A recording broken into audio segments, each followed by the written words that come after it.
Hey guys, welcome to Commerce Guru. तो आज मैं आपके सामने थर्ड एपिसोड लेके आया हूँ बिल्डिंग ब्लॉक्स ऑफ अकाउंट्स का।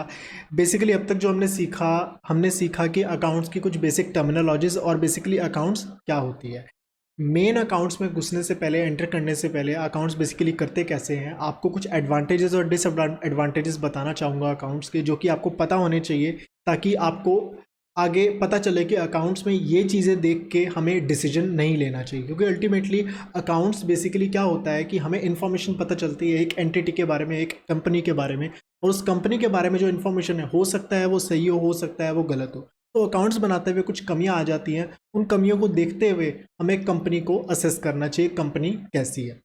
तो सबसे पहले हम एडवांटेजेस की बात करते हैं। बेसिकली अकाउंट्स से आपको पता चलता है कि एक कंपनी की फाइनेंशियल इन्फॉर्मेशन के बारे में, फाइनेंशियल इन्फॉर्मेशन एक कंपनी की बताती है एक कंपनी किस तरीके से परफॉर्म कर रही है। परफॉर्मेंस कैसे पता चलती है, कितना प्रॉफिट कमाया, कितना लॉस कमाया, that is shown with the help of SOPL, statement of profit and loss account. ठीक है, फिर हमें पता चलती है फाइनेंशियल पोजीशन।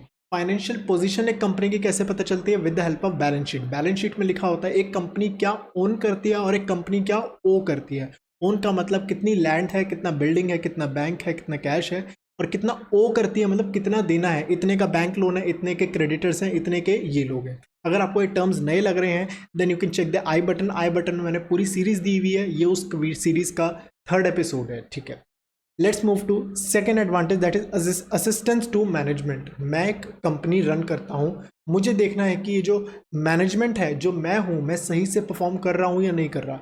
अकाउंट्स बन के आई, मुझे पता चला मेरा इतना प्रॉफिट हुआ, मेरा इतना लॉस हुआ, या मेरी पोजीशन इतनी है, पिछले साल के मुकाबले मुझे इतना प्रॉफिट बढ़ा है या प्रॉफिट मेरा कम हुआ है, मेरे कॉस्ट जो है वो बढ़ गई हैं या मेरे कॉस्ट मेरी कंट्रोल में आ गए। तो ये सब चीज़ें मैनेजमेंट अपने आप को जज कैसे कर पाएगी। देखो, बैलेंस शीट और profit loss it's just like a annual report. Annual report in the sense कि जैसे आप स्कूल में जाते हो या कॉलेज में जाते हो, तो कॉलेज में क्या होता है, आपको एक मार्कशीट मिलती है जिससे आपको पता चलता है कि आपने पूरे साल क्या किया। तो इसी तरीके से कंपनी की एनुअल रिपोर्ट, कंपनी ने पूरे साल क्या किया उसके रिगार्डिंग जो होती है, मैनेजमेंट डिसीजन लेती है कि अब क्या करना चाहिए। It helps in business plans, कि अगर कंपनी कम प्रॉफिट कमा रही है तो सोचे कि कहाँ पे कमी आ गई, कहीं कॉस्ट तो नहीं ज़्यादा लग गई या फिर सेल्स में कमी आ गई। ठीक है, next thing is taking corrective action. मतलब कि अगर कोई कमी आई है तो उसको करेक्ट कर ले। तो करेक्ट करने के लिए पहले पता तो होना चाहिए हमें कमी क्या है, और कमी कैसे पता चलेगी, financial information, balance sheet, profit loss, इन सबसे हमें पता चलेगी। Let's move to next thing, that is replaces memory. आपको अगर अपने अकाउंट्स प्रिपेयर किए, आपको याद नहीं करना किससे पैसे लेने हैं, किसको पैसे देने हैं, कितने का बैंक लोन है, कितना इंटरेस्ट बनना है, कब पेमेंट करनी है। अकाउंट्स अगर आपने प्रॉपर तरीके से मेंटेन किए हैं then you no don't need to remember anything. आपको याद करने की कुछ भी जरूरत नहीं।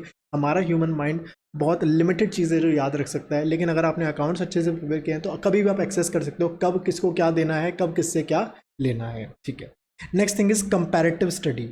आप अपने आप से कंपेयर कर सकते हो, अपने आप से कंपेयर करने को कहते हैं कंपैरेटिव स्टडी। ठीक है, लेट्स से मेरा इस साल 30% ग्रॉस प्रॉफिट बढ़ा है। अभी आपको नए टर्म्स लग रहे होंगे, लेट्स से प्रॉफिट बढ़ा है, 20% प्रॉफिट बढ़ा है, पिछले साल मेरा 30% प्रॉफिट था। तो अपने आप से कंपेयर करने में हेल्प होती है विद अदर्स। मैं कमाता हूँ 20% और मेरा कॉम्पिटिटर कमाता है लेट्स से 10%, तो मैं दूसरों के साथ कंपैरिजन कर सकता हूँ। तो तब पॉसिबल होगा ना जब फाइनेंशियल इन्फॉर्मेशन होगी, मुझे दूसरी कंपनी के बारे में, अपनी कंपनी के बारे में फाइनेंशियल इन्फॉर्मेशन पता चलेगी, प्रॉफिट लॉस होगा, बैलेंस शीट होगी। तो इन सब चीज़ों से ये सब एनालाइज किया जाता है जिससे हमें कंपनी के बारे में असेस कर सकते हैं कंपनी कैसी चल रही है।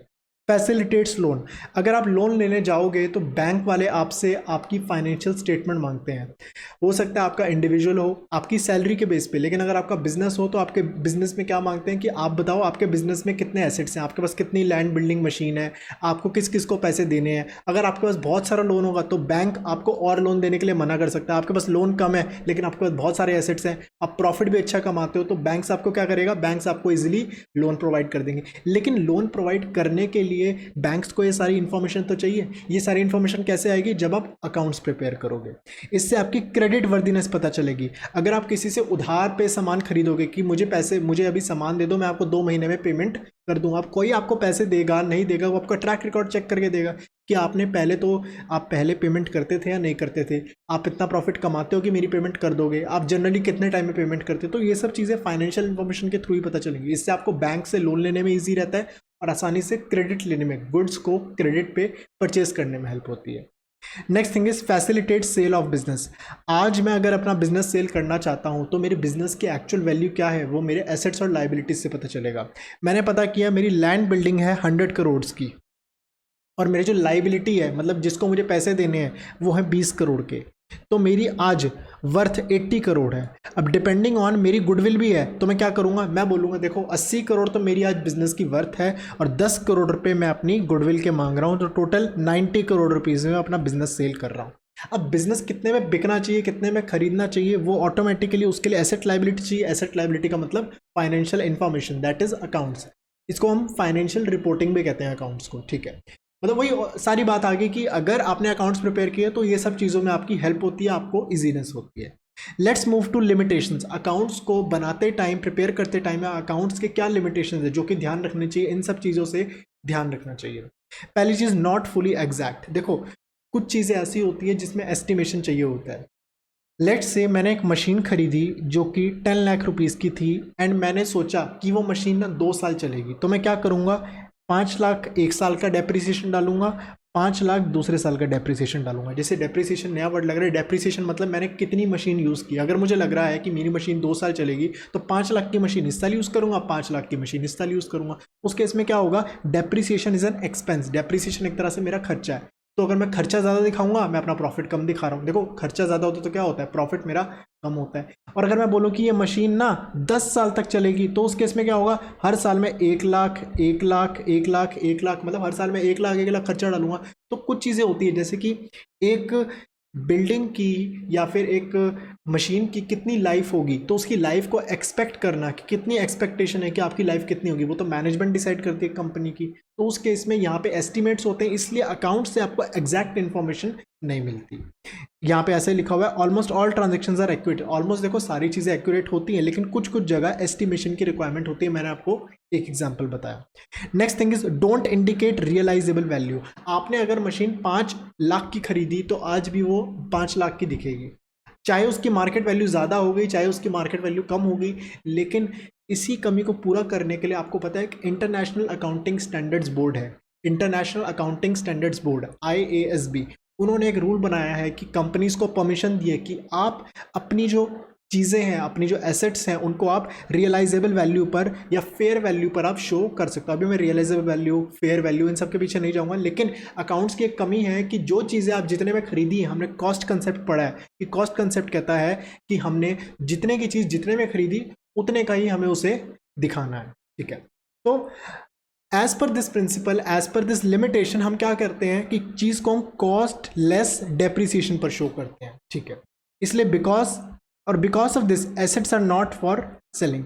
मतलब ऐसा क्यों करते हैं, क्योंकि देखो ना, अगर मैंने एक चीज़ 1 करोड़ की खरीदी है, उसको मुझे लगता है 10 साल मैं उसे यूज़ कर लूँगा, तो हर साल मैं उसकी डेप्रिसिएशन कितने लाऊंगा, 10 लाख 10 लाख 10 लाख। मैंने 4 साल यूज़ कर ली तो उसकी वैल्यू 60 लाख बच गई। अब उसको अगर मैं आज मार्केट में बेचने जाऊँ, वो लेट से वो एसेट आज 5 करोड़ का बिक रहा है, लेट से बहुत यूनिक एसेट है, तो वो चीज़ मैं आज अपनी एसेट में 5 करोड़ का नहीं दिखाऊंगा। क्यों नहीं दिखाऊंगा, क्योंकि मैंने एसेट्स खरीदा है यूज़ करने के लिए, बेचने के लिए नहीं खरीदा, और जब बेचूंगा तब प्रॉफिट काउंट कर लूंगा। लेकिन IFRS जो अभी नई रेगुलेशंस आए हैं, इंड AS, जैसे इंडिया में अगर IFRS का एक वर्जन बोलूँ, मतलब IFRS समझ लो बाहर के लॉज हैं और उन्हीं लॉज को इंडिया में कन्वर्ट करके इंड AS के फॉर्म में लाया गया है। उसके हिसाब से हम अपने एसेट्स को, लाइबिलिटीज़ को हम फेयर वैल्यू पर दिखा सकते हैं, जिससे कि एक्चुअल या ट्रू वैल्यू पता चले। आप अगर किसी कंपनी की बैलेंस शीट पढ़ रहे हो और अगर आपको दिख रहा है कि एक बिल्डिंग 5 करोड़ की है, तो नए मतलब अब तक जो होता था कि 5 करोड़ की बिल्डिंग खरीदी थी वो 5 करोड़ ही दिखेगी, चाहे उसकी वैल्यू 10 करोड़ हो गई हो, 15 करोड़ हो गई हो, 20 करोड़ हो गई हो, ठीक है ना। लेकिन आज के टाइम पे अब ऐसी लिमिटेशन नहीं है। मेरे को आपको एक तो थ्योरेटिकल जो चीज़ है वो तो बतानी है, साथ में प्रैक्टिकल क्या चल रहा है मुझे वो भी आपको समझाना है, ठीक है। Next thing is ignores qualitative elements.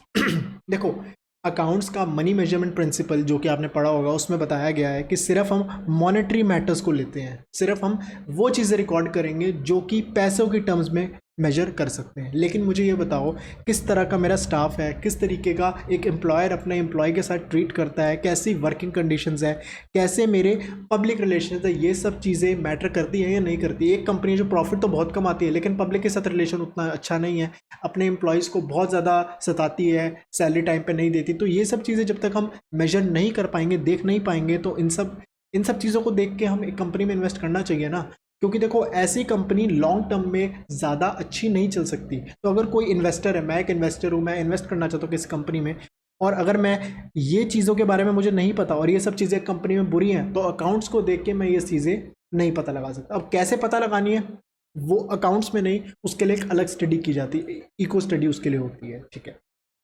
Last limitation that is window dressing.